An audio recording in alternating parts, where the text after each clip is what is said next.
we need to develop. And the way we develop is through our actions. And our actions cannot be accepted unless our intention is correct.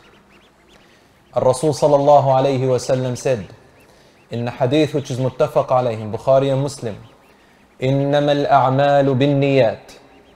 I begin with this hadith, very important hadith, because I think this is the foundation of any good action or bad action, in fact. Good action and bad actions. Rasul sallallahu alayhi wa sallam said, إِنَّمَا الْأَعْمَالُ بِالنِّيَّاتِ وَإِنَّمَا لِكُلِّ امْرِئٍ مَّا نَوَى. As a matter of fact, إِنَّمَا, as a matter of fact, all actions, whether they are good or bad, all actions are judged by your intentions. And for every person will receive the reward or the punishment of the action which they do based on their intention. فَمَنْ كَانَتْ هِجْرَتُهُ إِلَى اللَّهِ وَرَسُولِهِ. So whoever, for example, Rasul sallallahu alaihi wasallam has given us an example, their migration is for the sake of Allah and His Messenger, then their migration is for that. Meaning that's the reward they will receive for that. وَمَنْ كَانَتْ هِجْرَتُهُ لِدُنْيَا يُصِيبُهَا. But whoever's intention of migrating, for example, is for a worldly gain, أَوْ امْرَأَةٍ يَنْكِحُهَا, or to marry a woman, فَهِجْرَتُهُ إِلَى مَا هَاجَرَ إِلَيْهِ. Then his migration or her migration is for that which they intended to go for. I mentioned that even bad deeds are judged by your intentions. I'd need to make a very important note on that. When a person does a bad action, if they don't know that it's a wrong action, then Allah subhanahu wa ta'ala looks at your intention. All that is asked of you is to try your best in investigating an action before doing it. If a Muslim does not investigate a bad action before doing it, in order to know whether it's right or wrong, continuously like that, then that person falls into the sins of those actions afterwards. But if you try your best, and you happen to make a mistake, even with sincerity, even with investigation and advice, then that action is judged by your intention.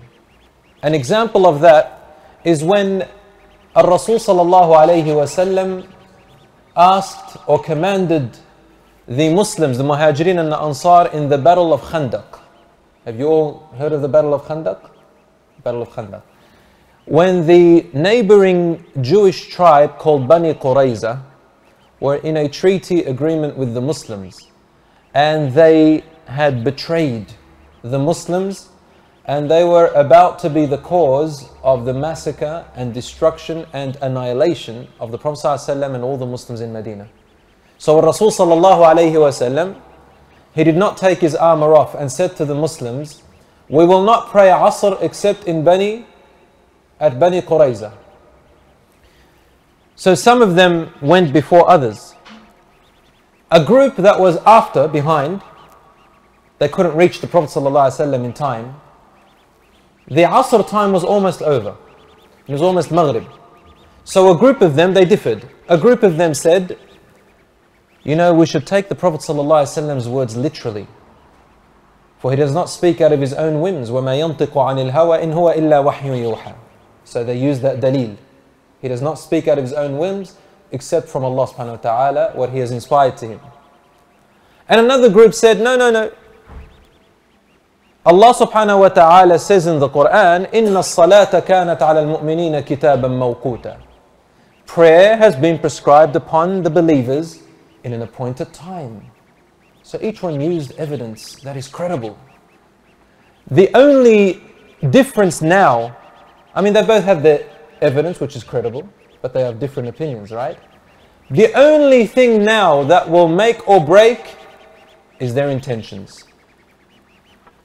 This group, why do you want to pray only at Bani Qurayza? Do you really follow the Prophet ﷺ, or is it a trick from you like the hypocrites? Are you trying to make fitna? Are you trying to say that you belong to this particular group? Because maybe in that group there's your cousin there, and your cousin has a say, right? And you want to make everybody look like this group is right because my cousin spoke out. Or this other group, why are you speaking that way? Is it because he's of your tribe and you want to make your tribe look like they know everything? So, the whims and desires that the shaitan puts in you. Either one could be correct. But the intention was the most important thing. After they tried and struggled to find out what is correct. So they differed anyway.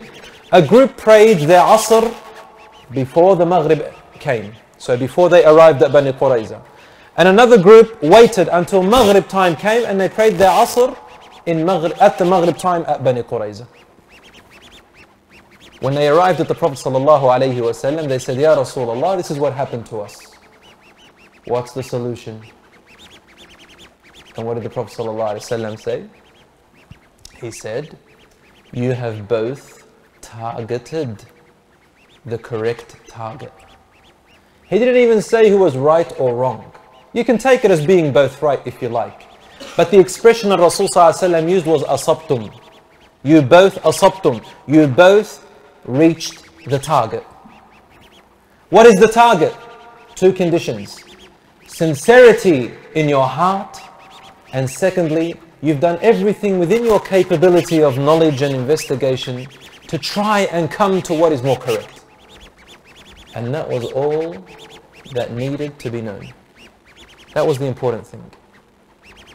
Now I ask you, brothers and sisters in Islam, having started off with this, is it not that our whole religion is based on our intentions? And is it not that when we do an act, we try our best to do the right act? And then if we are wrong in that act, why should we separate? Our actions which we do should not separate us even if we differ in our opinions. For the actions are judged by your intentions.